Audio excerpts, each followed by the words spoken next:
Alright, boys, it's been about a month since my last one. We just watched it today for some reason. Jameson, you wanted to watch it, and you guys seem to like it. So, like I said, I don't know if I'm going to do this every couple weeks or month or whatever it might be, but we went about a month this time. And things that have changed. We had soccer training that we were kind of consumed with for a few weeks. Kind of one-on-one training in Jefferson City that gave you a lot of skill work that I thought was really good for you. I think it's going to make you a better soccer player, and you can use those skills. You know, when we start this new league we've got coming up through the Y, it's a 7 through 10-year-old league, and you're pretty nervous about it. I'm not sure why. I think it's because you're the youngest, in that age bracket. But it's a 5-on-5 soccer league, and we've got 4 or 5 good players that we know of already. So I think we're going to be all right either way. But I guess we'll see. Maybe we get our faces beat in, but we'll see how it goes. And then at the same time, Knox will have his 3-on-3 league starting. So Knox is probably going to dominate that because I think it's 3 and 4-year-olds, and Knox was already pretty good last year as a 3-year-old in that league. So with him remaining in that league and being the older one now, he's going to be a problem for most of those 4-year-olds, I'd imagine. But today, or tonight, I guess, is the night before the Super Bowl, and it is the Chiefs versus the 49ers. And as you guys know, we are not a Chiefs household in any way, shape, or form. We don't like their Ronald McDonald colors. They're fans that weren't really this strong of fans 5-6 years ago, and just how generally annoying the Chiefs population around us is. But they are pretty damn good every year with Patrick Mahomes and Andy Reid. So I wouldn't take any bets on this being the last time we see him in a Super Bowl. But anyway, Chiefs 49ers tomorrow in the Super Bowl. We'll have our regular Super Bowl party, and that's going to be Poppy and Nana and Karin and Glenn and everybody over here, and we'll have some good food and make it a good time. And I hope that this continues for a long time. I know as you get older, you guys are going to go places and watch the Super Bowl with friends, and do stuff just like I did. But hopefully we get enough of these in where it's just family at home that you guys have memories of us having a Super Bowl party and doing stuff here at our house too. We're hoping for the 49ers to win. I don't think they'll win. I think the Chiefs' defense is too good. I think Patrick Mahomes is too good. I think Andy Reid, their coach, is too good. I'm not sure why Chiefs fans think this is some underdog mission they're on to win the Super Bowl.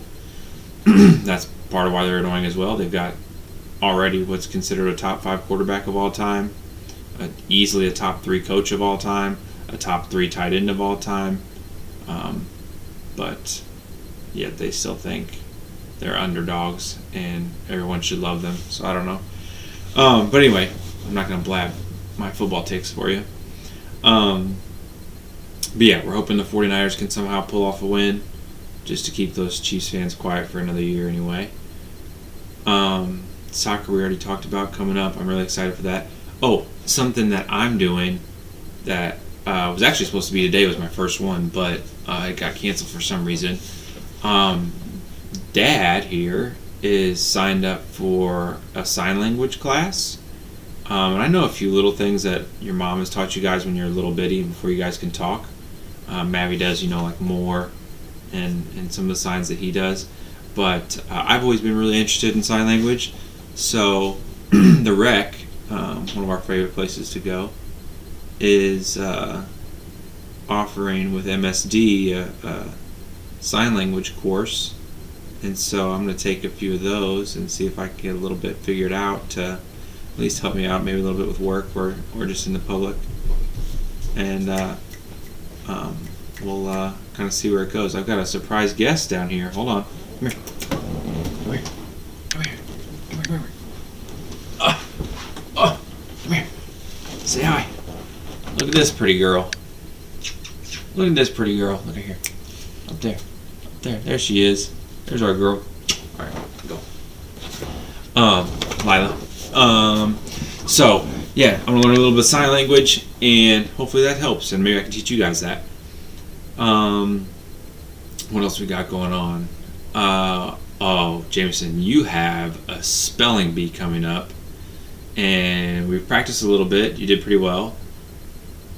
Your class isn't that big, so I think you've got a pretty good shot to win, but you do have some smarties in your class, so I think we're going to have to step up our practice a little bit if we want to have a shot at winning, but you never know.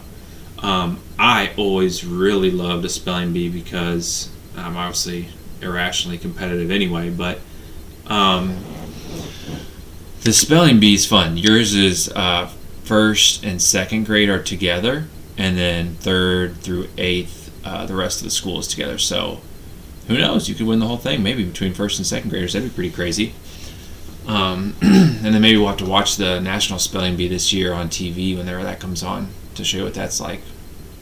Because that's pretty neat too, to see those kids do that. What else? What have we been doing lately? We have been coloring a ton lately. We've got a bunch of, Pokemon art that we all kind of color on and seem to just trade who we're giving them to, but it makes your room look awesome, and I'm super jealous. I wish my room was covered in Pokemon art as a kid, and that kind of leads me into a point I didn't think I would talk about, but they say it's a straw man. People say, don't live through your kids, and what they mean, I think, when they say that, is don't try to make your kids live a life that you wish you lived, right? It's like, if I wanted to be a professional athlete, I don't need to force you guys to be a professional athlete, right? Like, that's silly. Because I couldn't be. But I do think living through your kids to a certain extent is okay. Because, for example, I didn't have a gallery of Pokemon art strewn across my room, and I love how your guys' room looks with all our Pokemon art all over the place, and it makes me feel like an 8-year-old when I go in there, and it's all of our favorite Pokemon colored and looking nice. And you guys have gotten so much better at coloring. You guys, we color at the kitchen table, and at first you guys were not great colors, but you were working towards getting better the more you did it. And then you've kind of copied some of my techniques and kind of do your own thing. And you guys have become pretty good colorers, honestly. Even Noxie at 4 has become a pretty good colorer. So it's been fun to watch you guys develop there. And I am going to live through you guys a little bit there. I am going to make your room the room, 8-year-old me would love to be in. Because there's nothing wrong with that. And as long as you guys love it, and I'm not forcing it on you, I don't feel bad about it. So that's that. I'm living through you there in that way. Today we finished the 6th Harry Potter book. Jameson, we've been reading those since about halfway through your kindergarten year or so, I feel like is when we started, which doesn't make me a slow reader, by the way. I read pretty fast, but it's a lot of pages, and we only read anywhere from half a chapter to a chapter a night on long nights. But anyway, we got started in Miss Eastwood's class because her son was doing it. They were reading it together, and I asked her, I remember, if she thought you were smart enough and able to understand if I start reading that book, that first Harry Potter book to you, and boy did you ever. So we finished the 6th one today, and then watched the movie 1.5 times. You said it was your favorite, but you usually say whichever one we just finished is your favorite. This was the first one I thought the book was substantially better than the movie. The movie was okay, but the book felt so much more detailed and so much better than the movie. And we finished that and then started the 7th book, which you'll learn turns into 2 movies. So, it's 36 chapters we saw and about 750 pages. So, 36 times, I don't know, 2 for half a chapter a night. If we do that, is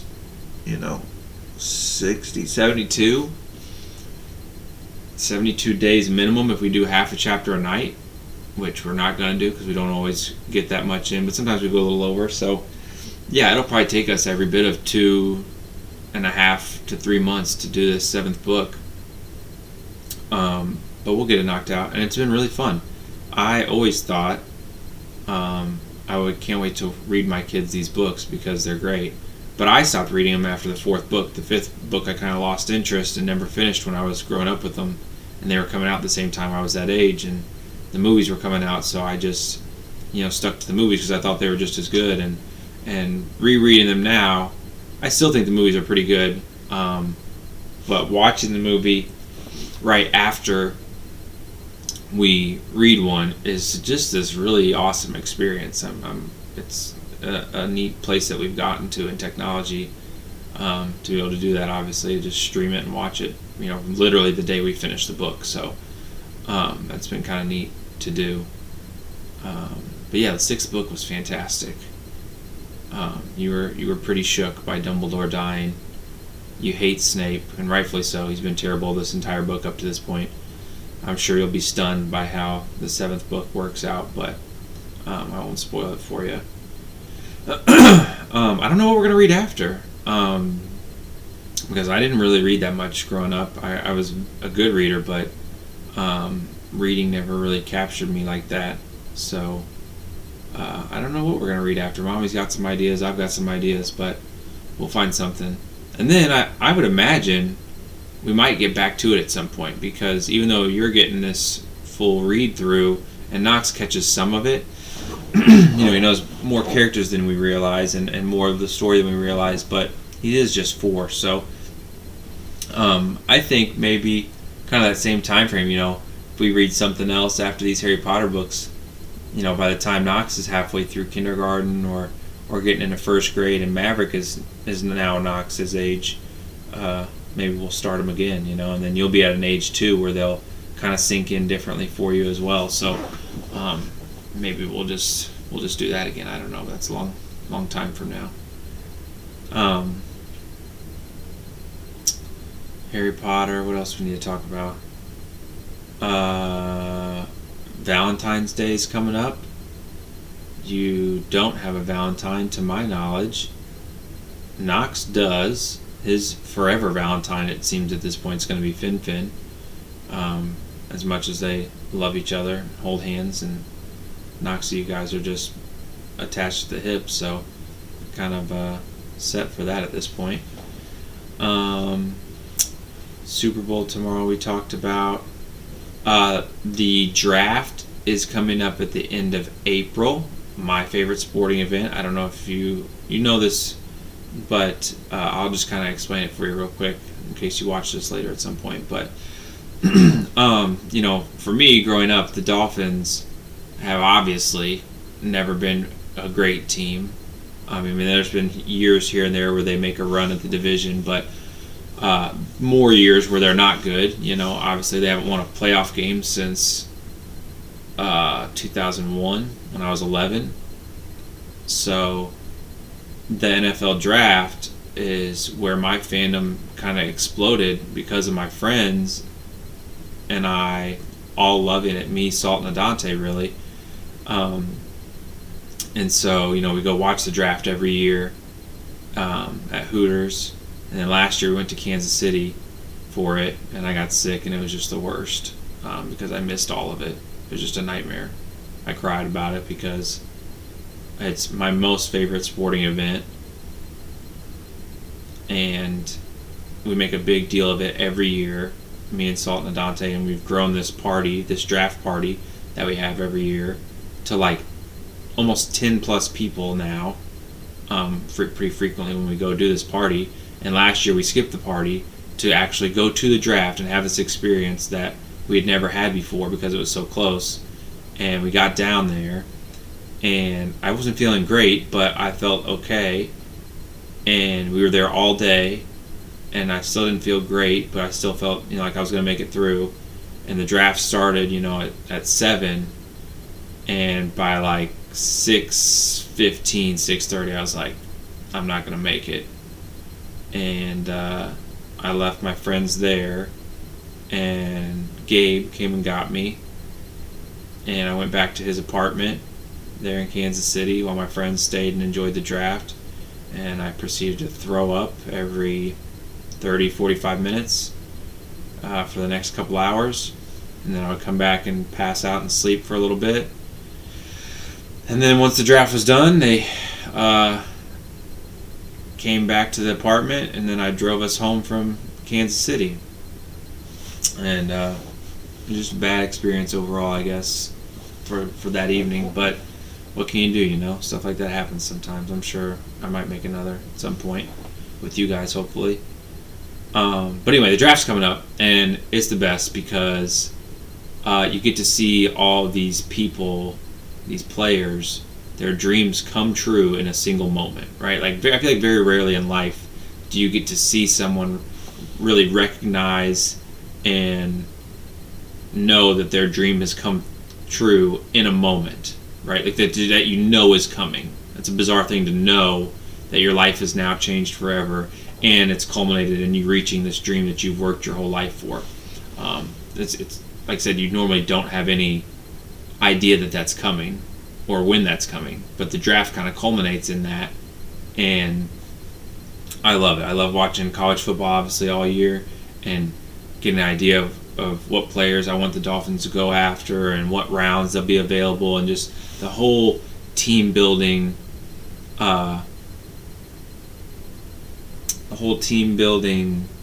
process is a good enough word, I guess, is really, really interesting to me. I, now at 33 years old, wish the Dolphins were better at it so I could see the fruits of this process. But they're just not yet, if they ever are going to be. But yeah, the draft's coming up end of April, so it is in... Where is it this year? I don't know.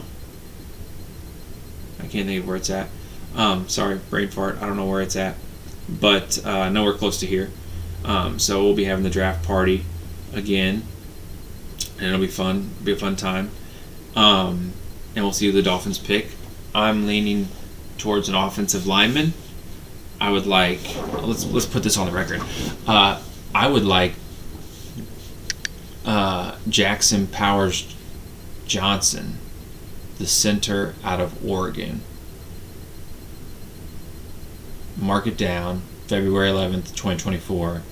That's who I want the Dolphins to draft with the 21st pick in the 2024 NFL draft. So, hopefully that happens. Nothing really coming up in March, I don't think. April's the draft. Oh, around that time, April-ish, May. I think it's a little bit after the draft, if I remember right. We know the Dolphins' scheduled opponents, but we don't know the dates. Late April, May is when the dates come out, the schedule for the next season. And so that's when we'll kind of figure out our next trip. I would like, I think, to go to Seattle, where Signe is, your mom's aunt, just because I think the Seahawks stadium and venue would be cool to experience and see. Plus, we have a place to stay up there. But this will be Noxie's first year coming with us to a game. And we had such a good time in Miami last year, especially at the hotel we stayed at, being right up next to the beach and just having a really good experience there overall. This is such a good experience that you said you don't want to go to any other stadiums now, even though we've been to Cincinnati and Tennessee's. So I guess we'll see. I've got some money saved, and If we're going to make the Miami trip, I think we can make it happen. But we'll see. No promises. But we'll have a fun time either way. And like I said, this is Noxie's first time coming, so it'll be interesting to see how Noxie does with it, and Noxie to see how you remember it anyway. It'll be good. So late, maybe May is when we find that out. I feel like it was the end of your kindergarten year when we got the schedule for last year. So we'll get that figured out one way or another and see where we're going for the Dolphins game this year. Mabby and I have had a rough patch for like 2 weeks now. Mabby's just giving me all attitude. I'm not really sure why. He has no time for me, only time for Mom. But he's still great, and I love him. And we'll work through this, I'm sure. I mean, me and Jameson, you and I had the same situation happen.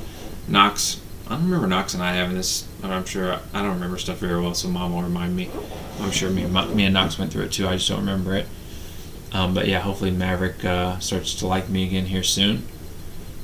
This won't mean much to you, but just to kind of timestamp it, this past week, Carl Buckner died. And when you get older, if you rewatch this, ask me about Carl. So, one, that I remember him, but two, we kind of keep Carl's memory going. You met Carl a couple times, I think, at church, but, I mean, if you ask anybody from Fulton under the age of, 60, because Carl was, I think, 64 when he passed, everybody in Fulton knew who Carl was and enjoyed any interaction they had with Carl. So make sure you ask me or your mom about him, because it's worth a 10-minute talk, which I think, now that I think about it, is what any of us could ask for, right? If we pass away, is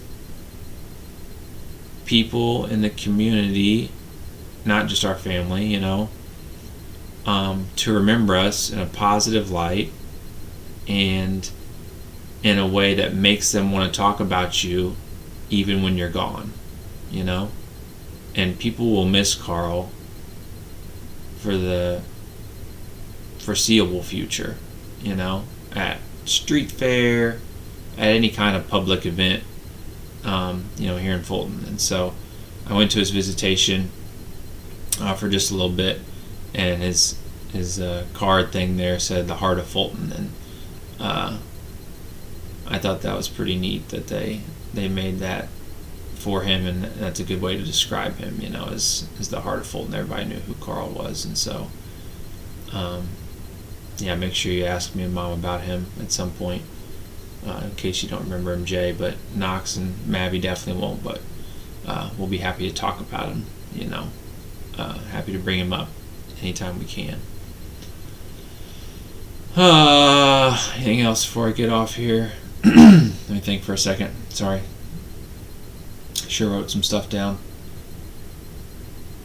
Poppy's retiring. He's not going to clean carpets anymore. His back's not doing great from that, but he gets to retire now and enjoy his grandkids and everybody and have a good time. So he's earned it, Poppy is the I want to say this. Poppy is from a different generation, and that's obviously a very general statement, but like the difference between Poppy's generation and mine and what yours will be is a generation that worked hard physically and didn't complain about it, at least to any of us. They just did it, and they were good at it, and they learned skills that we didn't learn because they were working all these more physical jobs. And that's why Poppy can fix anything and everything, or at least know somebody who can. Just a different generation. And Poppy deserves to be retired. He's worked hard enough and long enough. He needs to be retired and just enjoying his life from here on out. And he has been like the best father-in-law for me that I can imagine. He was a little intimidating at first, and not because of him being mean or anything like that, because he's not mean, but just because I didn't want to not impress him, or him to think, less of me. But he's taught me so much stuff, and he just has such a different skill set for life than I do. And, as you get older, you kind of realize a lot of people are not fans of their in-laws, which are obviously your spouse's parents. And I'm a huge fan of Poppy and Nana, both. Poppy because I don't feel like, even though I'm inadequate in a lot of the skill set things that Poppy has, as far as like fixing anything, right? Or, manual labor when it comes to a lot of different stuff, how to do it. I'm inadequate in a lot of those places, but he's never made me feel less than for that. He just teaches me how to do it while we're doing it, and we make it work. And one of my favorite parts about Poppy, and he'd probably be mad if I told you this, but is, when we're around our ladies, we keep it pretty clean as far as how we talk.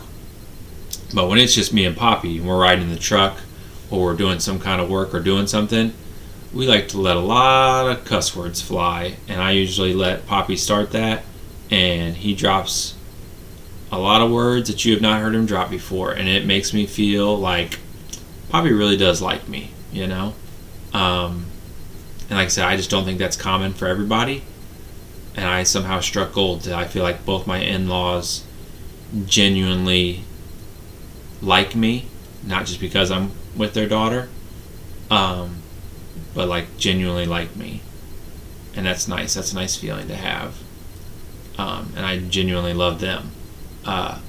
Nana is one of those people that I'm sure you'll find out too once you guys get a little older, but you can take like any life problem to Nana, and she will listen. I'm trying to get choked up here. She will listen in a way that's uncommon. She will listen in a way not to respond, but to understand, and then give you a thoughtful response and answer that seems to always be right. And I'm sure she'll tell you she's not always right, but it feels like she is. And if it feels like she is, she might as well be, I have taken work problems to her. I've cried in front of her, which feels weird now that I think about it, because we kind of feel like as boys and men, we're not supposed to cry, especially in front of women. Just kind of a stigma, But I've had things come up where she's one of the few people that I want to talk to about whatever that situation might be, even if it brings me to tears, and I'm comfortable being that vulnerable in front of her, which I think speaks volumes to who she is as a person, because as a male she's seen grow up from 19 years old the first time I met her to now being 33. The amount of times I've cried in front of her in a not laugh cry, but a vulnerable way that she's never made me feel like I shouldn't have. Like I said, just kind of speaks volumes about who she is and how she is as a person. It was kind of an odd direction to go there. I had to hold it back a little bit there. I'm pretty emotional most of the time. It feels like I've always been emotional for sure. I remember Papa telling me even as a kid that I wear my emotions on my sleeves, and I've just kind of always been that way as far as I can remember. But man, it feels like even in like the last 5 years, I cry constantly, and it just is infuriating. It's a TikTok, it's a commercial, it's a movie, it's watching you guys do something simple. It's Lila, it's Mom. I just cry all the time, and I don't know why. I feel so emotionally stable, yet I'm crying all the time, which to me feels like somebody that would be emotionally unstable. So I don't know. I don't know what that means, but I'm sure I could ask Anna, and she'll tell me that's probably a good thing. I don't know. She always makes me feel good about whatever decision I'm making. But that's about all I got for this one. I don't know anything else I need to say. But if anything comes up between now and then... Oh, we got a couple birthdays coming up. Mavi will be 2. Noxie will be 5. I'll probably make one before both their birthdays, I'd imagine, but we'll see either way. Oh, also, I had a mustache. I don't know if you guys remember this, so I'm just going to talk about it for a second. I had a mustache for like a week and a half, and I mean like, longer than a week and a half. I had facial hair. I grew kind of like a beard thing. I'm not that good at growing facial hair because I'm not that manly, as we discussed. I grew out my facial hair for like 2 months, and then I was like, all right, that's enough. I stink at this. So I just shaved everything, but I left the mustache because I do grow a pretty nice, thick mustache. And you guys hated it. Mommy was pretty nice about it, but I'm pretty sure she hated it too. Jameson, you for sure hated it. Knox, you would tell me each day you liked it, but then you were fine with me getting rid of it too. Maybe that's what sparked this Mavi issue, is Mavi thinks I'm some kind of imposter because of my mustache. But obviously I've since shaved that. I've got a little bit of scruff right now, but not a mustache. So I don't know if I'll ever go back to it, but we had a nice little run with the stash. I felt like a cop. I looked like a cop per your mom. I was a cop in that movie. So maybe in another life, you know? I don't know. But that's my mustache story. That's all I got for you guys this time. I'll see you next time. Maybe in a couple weeks, month. We'll see. Love you guys.